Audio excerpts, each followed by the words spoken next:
Okay, Harry Potter, Chapter 7, The Sorting Hat. The door swung open at once. A tall, black-haired witch in emerald green robe stood there. She had a very stern face, and Harry's first thought was that this was not someone to cross. "The first years, Professor McGonagall," said Hagrid. "Thank you, Hagrid. I will take them from here." She pulled the door wide. The entrance hall was so big you could have fitted the whole of the Dursleys' house in it. The stone walls were lit with flaming torches, like the ones at Gringotts. The ceiling was too high to make out, and a magnificent marble staircase was facing them, led them up to the upper floors. They followed Professor McGonagall across the flagstone floor. Harry could hear the drone of hundreds of voices from a doorway to the right. The rest of the school must already be here, but Professor McGonagall showed the first years into a small empty chamber off the hall. They crowded in, standing rather closer together than they usually would have done, peering about nervously. "Welcome to Hogwarts," said Professor McGonagall. "The start of term banquet will begin shortly, but before you take your seats in the Great Hall, you will be sorted into your houses.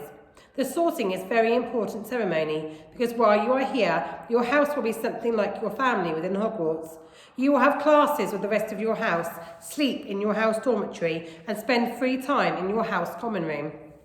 The 4 houses are called Gryffindor, Hufflepuff, Ravenclaw, and Slytherin. Each house has its own noble history, and each has produced outstanding witches and wizards. While you are at Hogwarts, your triumphs will earn you house points, while any rule breaking will lose house points. At the end of the year, the house with the most points is awarded the House Cup, a great honour. I hope each of you will be a credit to whichever house becomes yours. The sorting ceremony will take place in a few minutes in front of the rest of the school. I suggest you smarten yourself up as much as you can while you're waiting." Her eyes lingered for a moment on Neville's cloak, which was fastened under his left ear, and onto Ron's smudged nose. Harry nervously tried to flatten his hair. "I shall return when we are ready for you," said Professor McGonagall. "Please wait quietly." She left the chamber. Harry swallowed. "How exactly do they sort us into houses?" he asked Ron. "Some sort of test, I think. Fred said it hurts a lot, but I think he was joking." Harry's heart gave a horrible jolt. A test? In front of the whole school? But he didn't know any magic yet. What on earth would he have to do? He hadn't expected anything like this the moment they arrived. He looked around anxiously and saw that everyone else looked terrified too. No one was talking much except Hermione Granger, who was whispering very fast about all the spells she'd learned and wondering which one she'd need. Harry tried hard not to listen to her. He had never been more nervous, never, not even when he had to take the school report home to the Dursleys, saying he'd somehow turned his teacher's wig blue. He kept his eyes fixed on the door. Any second now, Professor McGonagall would come back and lead him to his doom. Then something happened which made him jump about a foot in the air. Several people behind him screamed. "What the?" he gasped. So did the people around him. About 20 ghosts had just streamed through the back wall. Pearly white and slightly transparent, they glided across the room, talking to each other and hardly glancing at the first years. They seemed to be arguing. What looked like a little fat monk was saying, "Forgive and forget. I say we ought to give him a second chance." "My dear Friar, haven't we given Peeves all the chances he deserves? He gives us a bad name, and you know he's not really even a ghost." "I say, what are you doing here?" A ghost wearing a ruff and tights had suddenly noticed the first years. Nobody answers. "New students," said the fat friar, smiling at them. "About to be sorted, I suppose?" A few people nodded mutely. "Hope to see you in Hufflepuff," said the friar. "My old house, you know." "Move along now," said a sharp voice. "The sorting ceremony is about to start." Professor McGonagall had returned. One by one, the ghosts floated away across the opposite wall. "Now form a line," Professor McGonagall told the first years, "and follow me." Feeling oddly as though his legs had turned to lead, Harry got into a line behind a boy with sandy hair, and Ron behind him, and they walked out of the chamber, back across the hall, and through a pair of double doors to the Great Hall. Harry had never imagined such a strange and splendid place. It was lit by thousands and thousands of candles, which were floating in mid-air over 4 long tables where the rest of the students were sitting. These tables were laid with glittering golden plates and goblets. At the top of the hall was another long table where the teachers were sitting.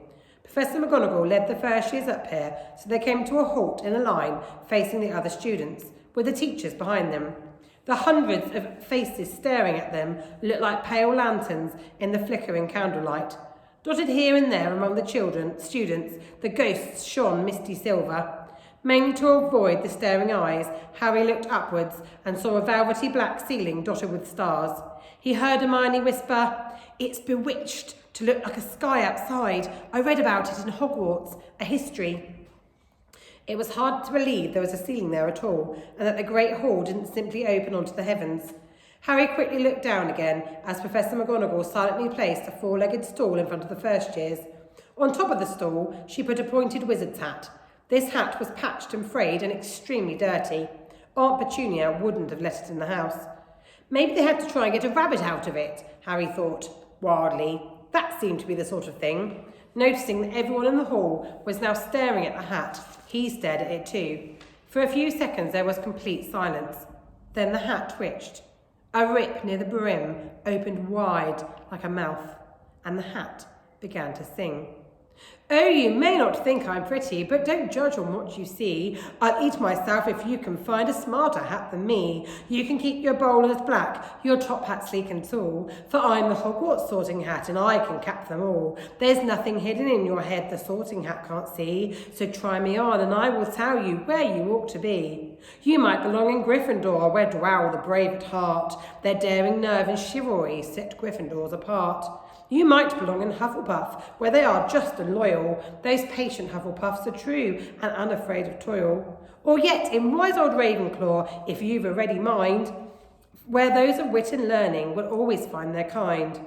Or perhaps in Slytherin, you make your real friends. Those cunning folk use any means to achieve their ends. So put me on, don't be afraid, and don't get in a flap. You're in safe hands, though I have none, for I'm a thinking cap."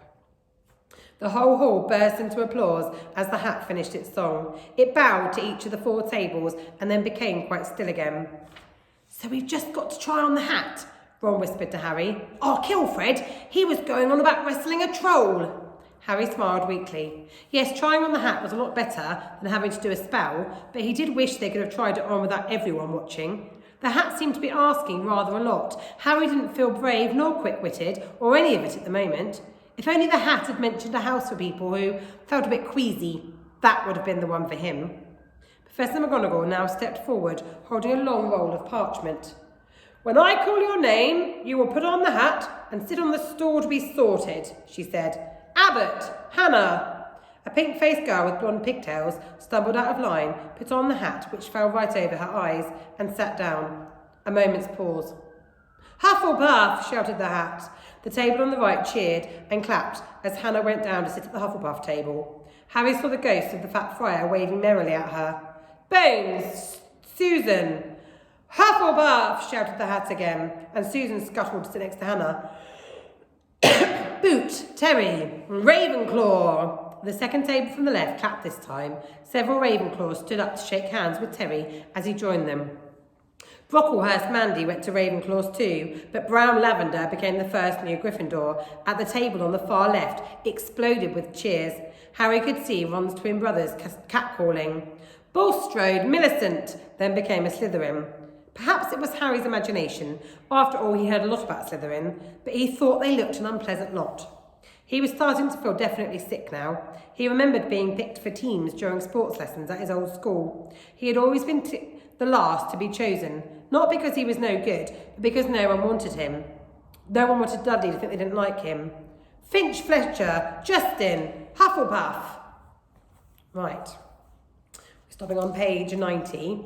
We've got just a few pages of that chapter left to go. Your task today is to think about our dinosaur houses and to think of all the adjectives and phrases that you would use to describe each of our dinosaur houses and maybe make a coat of arms for each of them. Okay, go on to Google and have a little look at different coats of arms to give you some ideas.